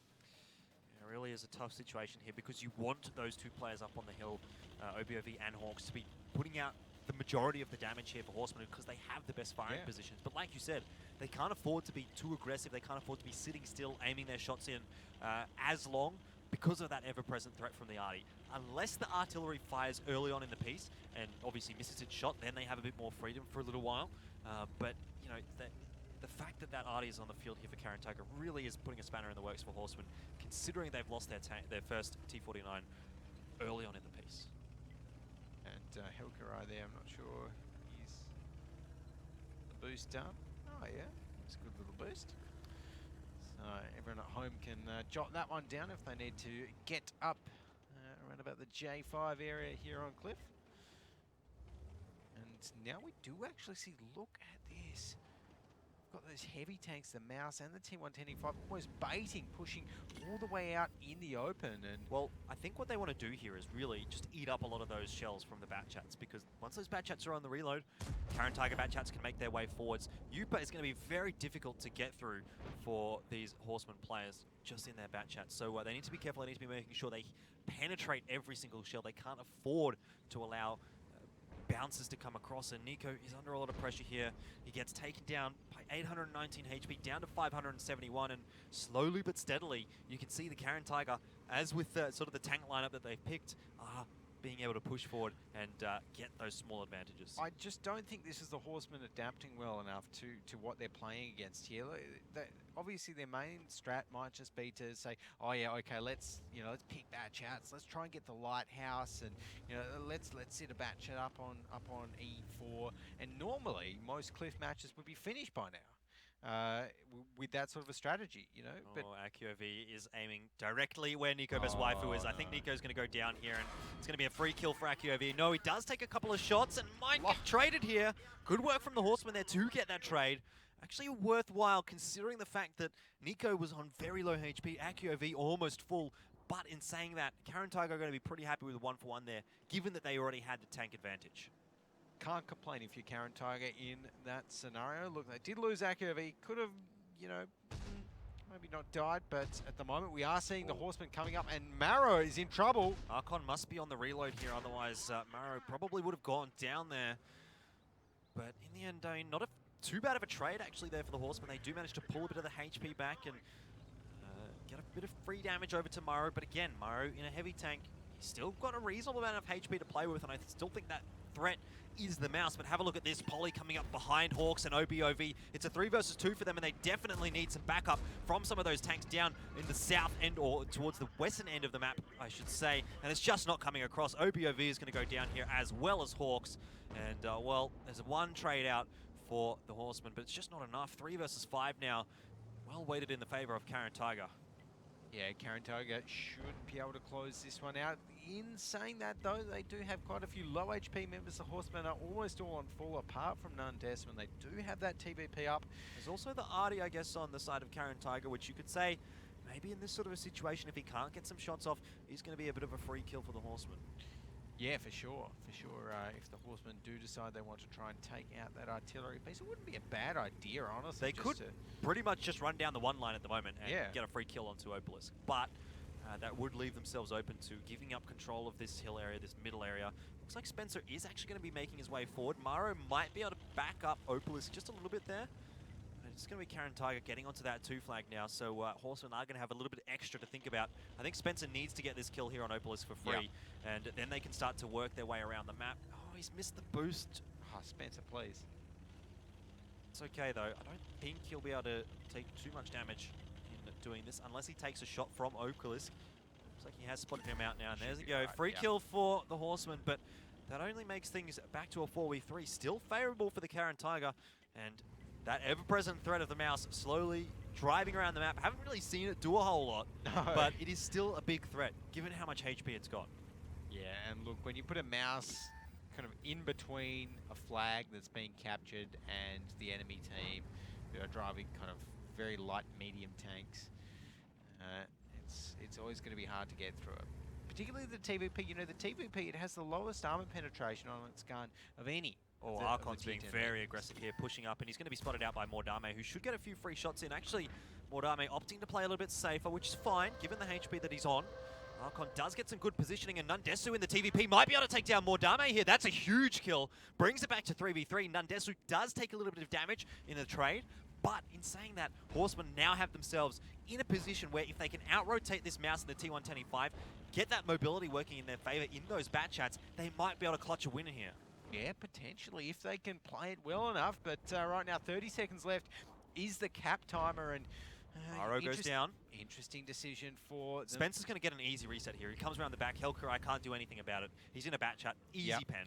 No worries about that. So I think Yupa here in the mouse, even though he's been a bit of a threat, Horsemen have essentially ignored him. Yeah. And they've been able to deal with the more important tanks. Their focus fire has been so good. Helkurai is going to go down here. Spencer is not going to be traded. Gets set on fire, but he does have the fire extinguisher, so no worries there. And this mouse should be an easy cleanup for the Horsemen, if they even bother to do that, because there's only a minute left in the game. They don't even need to take the fight here. They will, though. And as I said, look at the mouse can't do much about this. This is a game of cat and mouse, as you could probably analogize it. I don't even know if that's a word, but I hope my point gets across. Caren Tiger here, they've just played themselves out of this game almost. They've been outmaneuvered by the Horsemen. Very, very well played by the Horsemen to come back from that with almost a convincing with 3 tanks left. Well, it looked pretty dire. They were down 5-3, but look, that artillery for me didn't do enough work. The mouse 100% didn't really do enough work, and even the T125 did seem a little bit lackluster. And I don't really understand why you just leave your artillery like that. Yes, it is a tier 8 artillery, and it's not a massive kind of component to the game, but just giving it away for free like they did. I think the artillery probably needed to move up towards the center of the map a little bit more. The artillery item either needed to move, or Caren Tiger needed to use that potentially to kind of set a trap on the Horsemen. You know, say, okay, Horsemen have just spotted all of us out in the center of the map. They know where the artillery is. Let's rotate so we can catch out any of them that are trying to take out the artillery. But yeah, it was a great read there from Horsemen to get down in towards the south of the map and pick up that free kill on the artillery, because that's where things started to, start to shift in the way of the Horsemen. You could see once that artillery was off the field, they were able to position a little bit easier. They picked up the kill on Mordame up on the top of the hill, and once that kill went across to the TVP, I think that's when it was all over, because you could tell the Batchats were always going to be able to outmaneuver those 2 heavy tanks, and it was just a matter of time before Horsemen was going to clean things up there. So great comeback from the Horsemen there, and they find themselves at 3v3 after starting off down 0-3. So excellent stuff from the Horsemen to come back into that one. Let's have a look at the post-battle stats here, because I dare say we're going to be seeing a few of those Horsemen players with some very nice points on the board there. 3.4k for Archon. Nundesu in that TVP did a lot of work as well. Actually, that is a TVP. Yeah, it is. Yeah, exactly. And I mean, Yupa, 1400 damage in the mouse, certainly not a brilliant amount. It is always going to be a lowish damage game, given that the enemy team is comprised of bat chats and TVPs. But I gotta say, I think actually 1400 in a mouse is pretty reasonable, given that he had so many bat chats on his team. Yeah. And a T125, I would have definitely expected the T125 probably should have out-damaged the mouse. I mean, you know me, and T125s, I think you knock them a little bit too hard. I think it's a good tank, but in this case, didn't work out too well for the Caren Tiger. The Lorraine, 780 damage. I mean, down at the bottom of the board there, you can see Hawk, Sphinx, and Nico. I guess you could argue they pretty much got carried, really. Yeah. They didn't do a whole lot of work.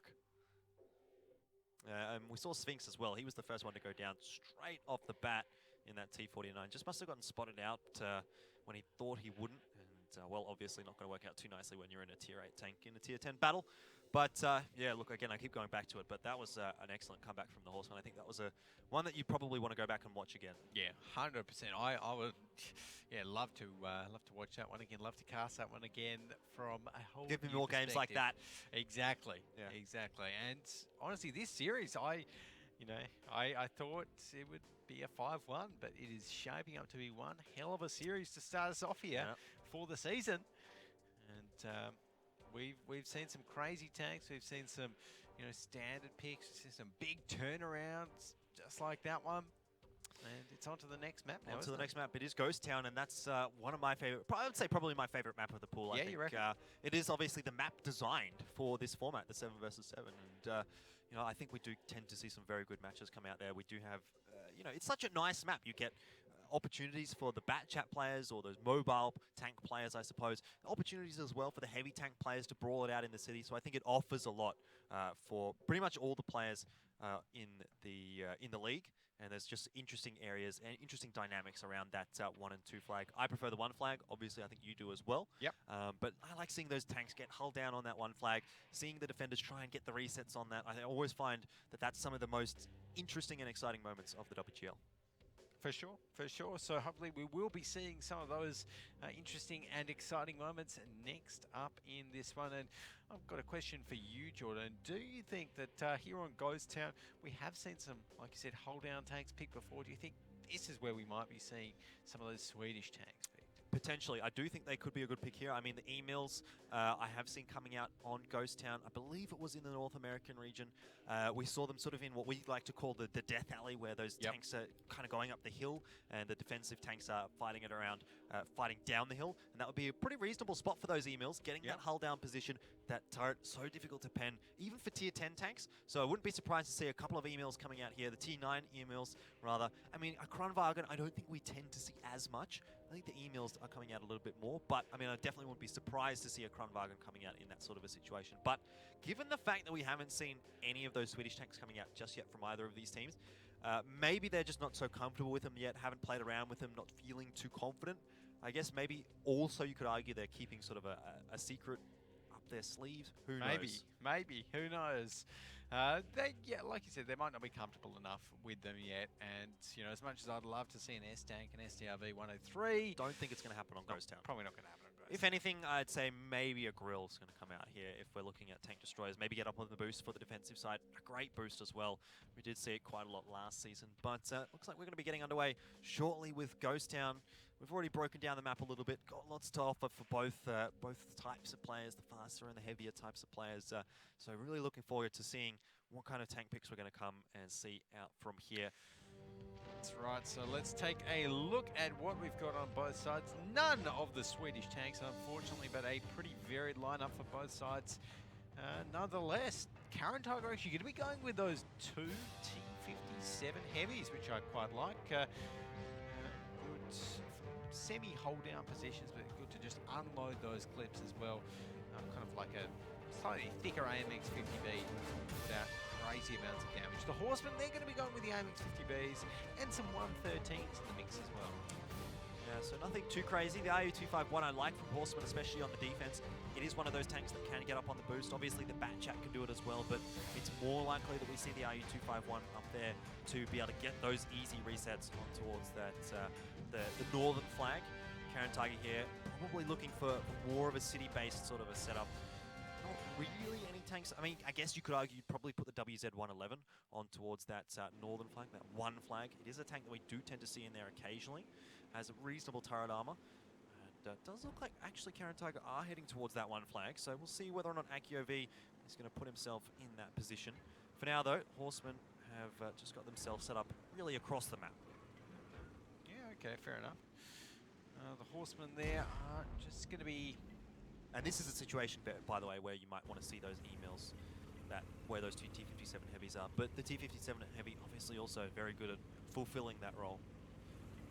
Yeah, exactly. I've got no problems picking a T57 heavy in place of, AkiOV on the those flag emails. Too. So AkiOV already getting a bit of flag cap Pressure started off. Well, that's what you and- expect to see when you see a WZ-111 on the attacking side, I think, or an IS-7 or something like that. Yeah, you're exactly. You know, nice dirty turret armor rather, and Spencer, though, has managed to get himself up on the boost as expected as well in that RU-251, so he has pretty much a clear firing line actually down onto AkiOV, and it just remains to be seen now whether he's going to be able to pen one onto him or if he's going to be able to do some critical damage. A critical hit is enough to actually reset the flag here. It's not too bothersome of a situation actually for the Horsemen just yet. Still a minute 20 left on that flag capture, so they've got plenty of time to work out what's going on here, but I think they're going to have a fair idea. Caren Tiger are relatively standardly set up in their attacking side.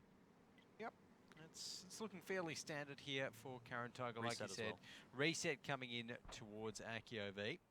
As I think that's coming in from Hawks, maybe? I believe, Or well, maybe it would have the been either a RU-251. HE shell from Hawks or a little bit of damage coming out from the RU-251.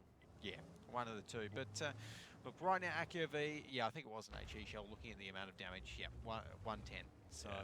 Hawks is just happy enough popping them up. I'd like to see AkiOV try and return that, because, I mean, we've Well, got it's the tier 9 versus tier 10 though. We are, but the WZ-111, its gun is yeah, it's a very good is gun. a very, very strong gun. You know, some people like it more than, you know, something like the IS-7's gun as well. And Lots even of free damage though going into AkiOV. This is Yeah. not working out for Caren Tiger. They can't really afford to sacrifice too much more here on AkiOV, and we're having a look at Spencer's point of view. You can see what a great sort of an angle he's got there. AkiOV is saying, please no, don't shoot me.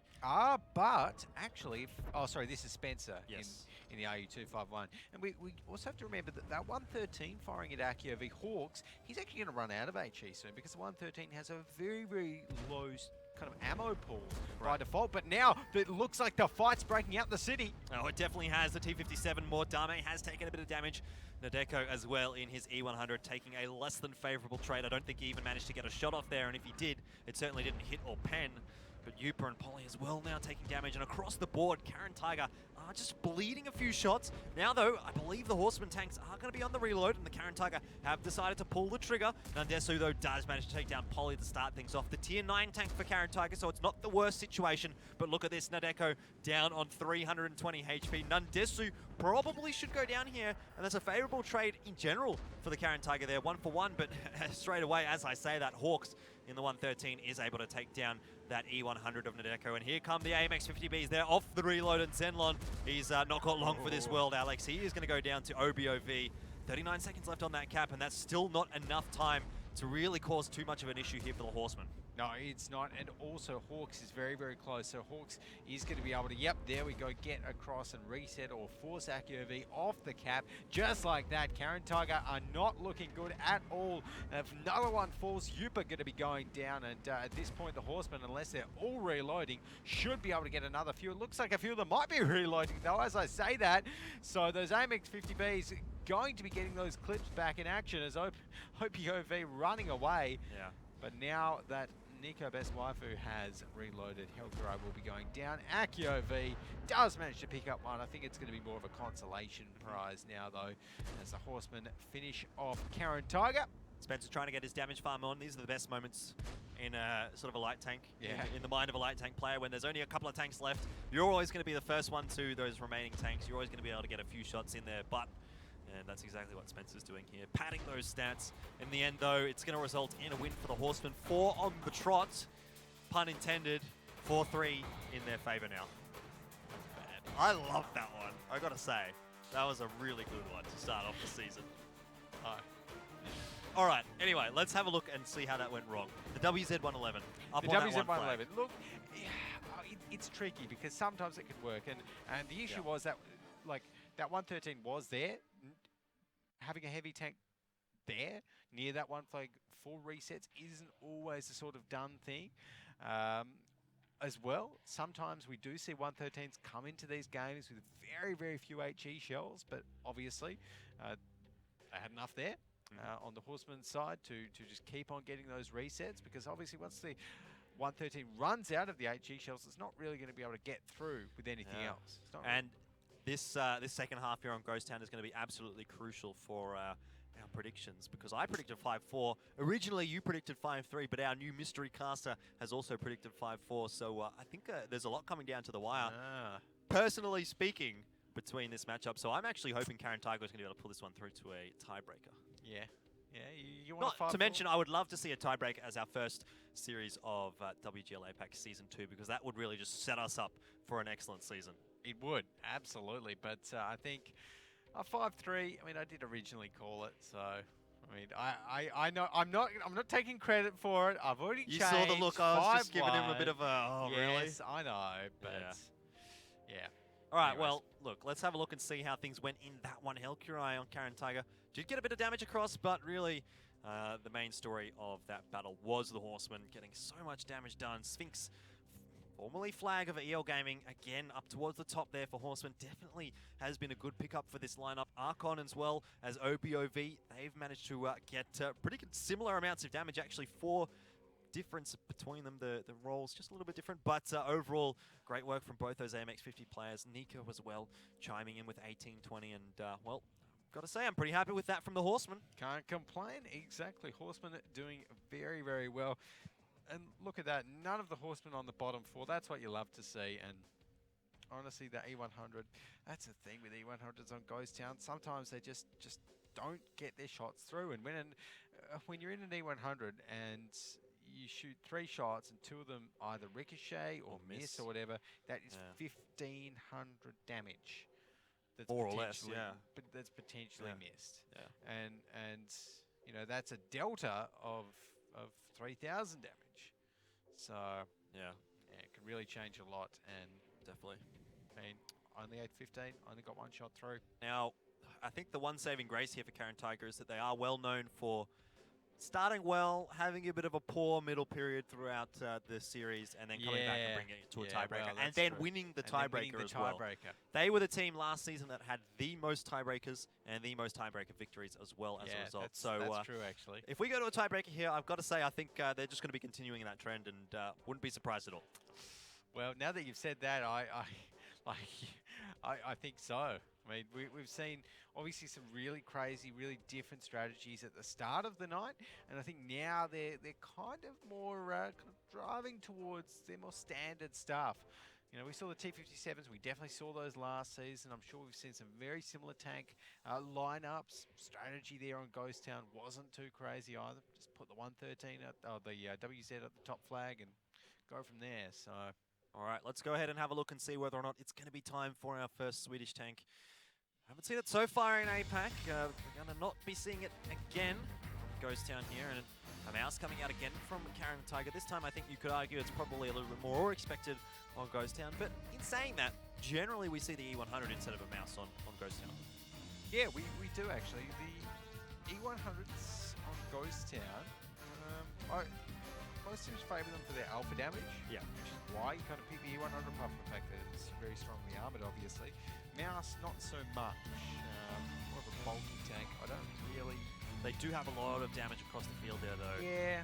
AMX 50Bs, bat chats. Just means the mouse is going to be ignored, really. So, be interested to see how it goes. Well, let's have a look and see. Horsemen with a reasonably, I guess you could argue maybe, well, I was going to say lighter lineup, but in saying that, they did have 2 heavies to the 1. But never mind. Let's just have a look and see how this one goes before I start rambling off into the distance. It is going to be Horsemen starting off on the attacking side. They don't have any of those typical 1 flag pushing tanks like the IS-7, the WZ-111, even the 1390 to an extent can sometimes get in there and hide a little bit. But for now, I don't think the Horsemen are going to be too interested in that 1 flag. I think they're going to be more interested in just fighting it out. Yep, 100%. That is what the Horsemen's lineup kind of screams to me, with their 113s and the AMX 50Bs. At the moment, though, Caren Tiger, I'm liking where that Batchat AP is heading. It's down the south, kind of looking for a little opening in. Have a look at this RU-251, though, because he's very far forward on that 2 flag. He's going to be pushed by 3 of those AMX 50Bs, and he goes down straight away. Yeah. Spencer, he was just pushing onto that flag with no backup from any of his teammates.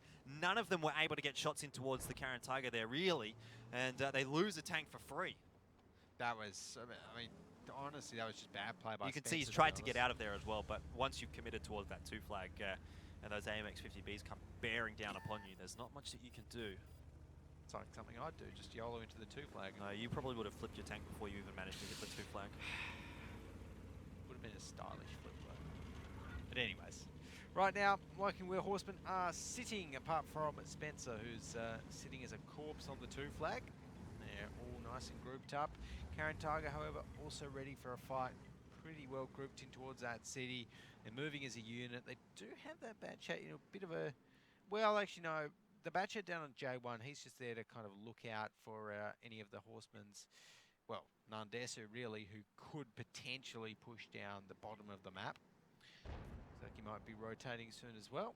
Another shot goes into the Horseman there. A bit more free damage there for Caren Tiger. I mean, it's not a terrible situation, but slowly but steadily, these little bits of damage do start to stack up, and Caren Tiger already starting off with a bit of a HP advantage, given that they had that mouse.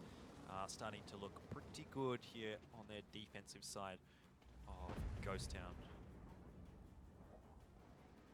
Right now, on the Ghost Town defense, Caren Tiger having another bit of a rotator, and we've seen this quite often with the defenders. Sometimes, now, this is a crucial part of the game. If the Horsemen recognize that the mouse is isolated and on its own, that's going to be a free pick. 3 AMX 50Bs and a 113 heading forward. Nadeko has been caught off on his own. He maybe has a bat chat to back him up towards the northern end of the map there. We'll get a bit of damage into Nico, but overall, this is going to be a very good passage of play here for the Horsemen. They recognize that those Caren Tiger AMX 50Bs were down towards the southern end of the map, and they just pounce upon the mouse.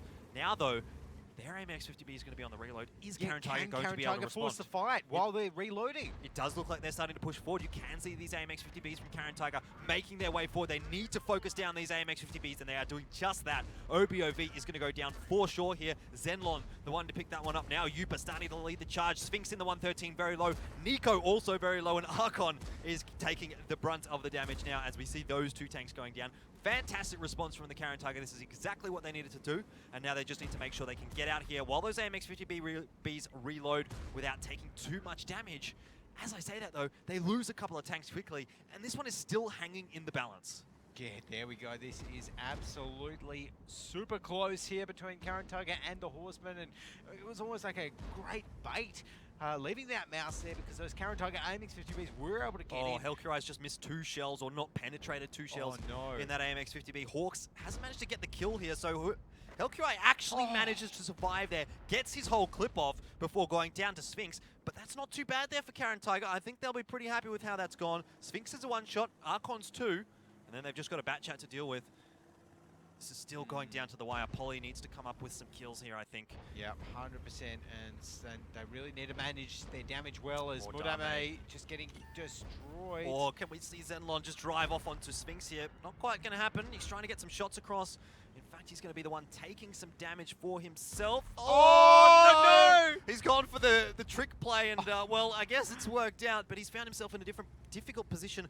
Polly's going to very quickly have to get in here and try and knock him down. I think Archon has got a clip loaded. Polly's not going to have much luck here. It's not gone well. It's not gone well at all, Alex. Well. This is the worst possible situation Caren Tiger could have found themselves in, and that is going to gift the victory over to the Horsemen. Zenlon cannot do anything about that, and what a performance from the Horsemen. He's going to ram him. Oh, no, easy. No, push him over, push him over. Yeah, do it. Oh, well, that wasn't quite as exciting as I thought it was going to be, but it was worth. Horsemen 5 in a row to clean that one up 5 and 3. And well, should have stuck with your original prediction, Alex, because that is exactly what happened. But Horsemen, wow, that was something. That was something and a half. I think, Jordan, to end like that as well with the tank across the hill, that was, I mean, look, it was fun. I might have done it like a random battle, but really, I think that's one time where, you know, you just got to stay a little bit more disciplined on the Caren Tiger side and just say, okay, you know, let's just move around, get the kill a little bit slower. There's no need to jump off the side of the road. Yeah, I don't know how many clips he had, how many shots he had left in his clip. Maybe he was getting close to being out of ammo, but regardless, in the end, we know it wasn't necessarily the correct decision because it didn't work out. But gee, I think Caren Tiger are going to be quite disappointed with how that one's gone. They were up 3-0, and they managed to let it go to a 5-3. Yeah, not ideal at all. Losing out 5 in a row. And, you know, after seeing Caren Tiger win those first 3, I never would have said that they were just going to go ahead and lose out the next 5. No. Well, you went to change your prediction to a 5-1, exactly. So that shows how keen you were for the Caren Tiger. I think I should trust past me more. Yeah, maybe. I mean, I can't really blame you, though. The Caren Tiger did look very good towards the start of that series there, but Horsemen, you know, they just flicked a switch and things started to work out for them. So that's a good news for the Horsemen, being able to come back from that sort of deficit. That's right. Well, let's take a look at some of the best play that's Best, lost. Best, worst. I don't know what to call it, Jordan, but yeah, Zenlon, look, he got the kill. But at what cost? Zenlon, new player on the Caren Tiger lineup. I don't know if he's got WGL experience. Maybe just cracking under pressure there a little bit and Making poor a old splash. Polly. Yeah, well, poor old Polly. You know, in a bat chat AP, you're never going to have enough sort of weight behind you to be able to push an AMX50B that's in that position. So it was a fruitful cause for him there in the end. Fruitless, I think. Fruitless? That's the word you're looking for. Whatever. You know what I mean. I know what you mean. In the end, though, if we have a look at the battle stats here, Archon again coming up quite big for his lineup. AMX50B pumping out the damage. The bat chat of Nundesu as well getting involved. But definitely, I think that across the board, that was a very good performance from the Horsemen. Sphinx again up the top. It's good to see. You know, Sphinx is he's definitely come up pretty big. So if I like, Yeah. you can It's a see good that he's change. a very strong mechanical player. Yep. You know, you might think, oh yeah, ZL Gaming just that good because they're all unified. They're a really strong team and have great team synergy. Well, no, every single one of EL Gaming is very strong individually, and well, Sphinx used to be from EL Gaming and done well throughout this series. So Yeah. even the ones that Horsemen didn't pick up, and yeah, down the bottom there, the mouse switch. Yeah, I mean, yeah, I just don't know about the Yeah, I mouse. don't think the mouse did enough there. I mean, you could have even put an E100 there. You would have got an extra 250 damage or so out of it. I guess grasping at straws, the 250 damage probably wouldn't have made a difference in the end there for Caren Tiger. But yeah, it looked like a good play. You know, catching or having that mouse get caught out, a bit of a bait, and then being able to come in with the AMX50B fully loaded. But I just don't think they executed it as well as they needed to. They needed to get out of there alive, and they didn't. Another maybe, if they come in another maybe 5 seconds earlier. Yeah, Right, 5 seconds earlier when you know those guys were still shooting at the mouse. It might have. All right, well, we can talk till the cows come home about that matchup. It was a fantastic performance there from the Horsemen, starting off with the first win of the WGL APAC Season 2, but that is going to be the end of our first series here tonight. We do have one more coming up, so stay tuned. It is going to be B Gaming up against Meltdown. We'll be back in about 10 minutes. Sweden has produced